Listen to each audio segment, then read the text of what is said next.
Well, we've looked at natural revelation's answer to how can God and man be reconciled, and it doesn't sound so good. It's rather burdensome and, well, kind of iffy. What happens if you don't do the right things? And how far high is this ladder? And how many rungs are in it? And what if I don't get there? Well, that's if it's up to man. But the Christian religion in its purity is the only world religion that seeks to answer this question in a different way. And we know this answer from special revelation. God's word to us that it's not up to us to fix this broken relationship. It's not up to us to reconcile ourselves to God, that God is done already the work that's necessary for him to reconcile us himself. Now, if we turn to Romans chapter 5, we read this in verses 8 through 10. God demonstrates his own love for us in this. While we were still sinners, Christ died for us. Since we have now been justified by his blood, how much more shall we be saved from God's wrath through him? For if, when we were God's enemies, we were reconciled to him through the death of his Son, how much more, having been reconciled, shall we be saved through his life?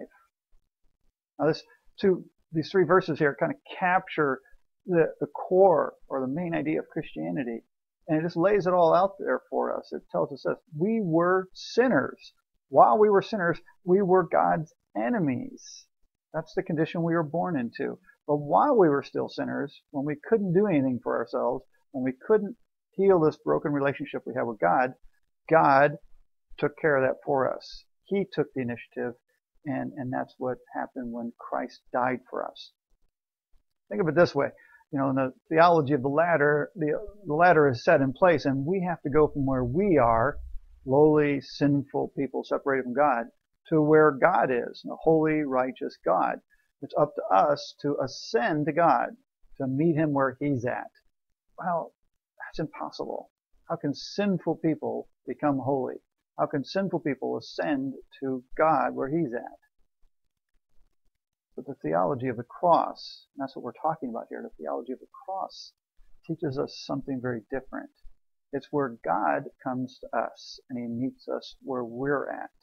He meets us in sin and death and destruction and brokenness. God comes to us. While we were his enemies, he came to us to reconcile us through his Son. And that's what we are. It's done. And that's also what this passage from Romans points out to us.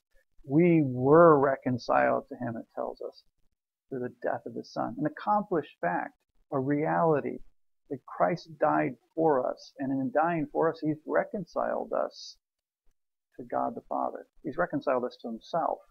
All this through the cross. And so the central idea, the main thought of Christianity, is that God has reconciled us to himself through his Son, through the cross. And so we call it the theology of the cross. And it extends to our lives in all sorts of ways. Not only are we now reconciled to Christ, we are joined with him in that cross of his. And we live in and under the cross of Christ as people already reconciled to God. And the implications of this are just so far-reaching and set Christianity, true Christianity, apart from every other world religion. And it gives us the assurance, not only that God and man can be reconciled, but that through Christ we are reconciled.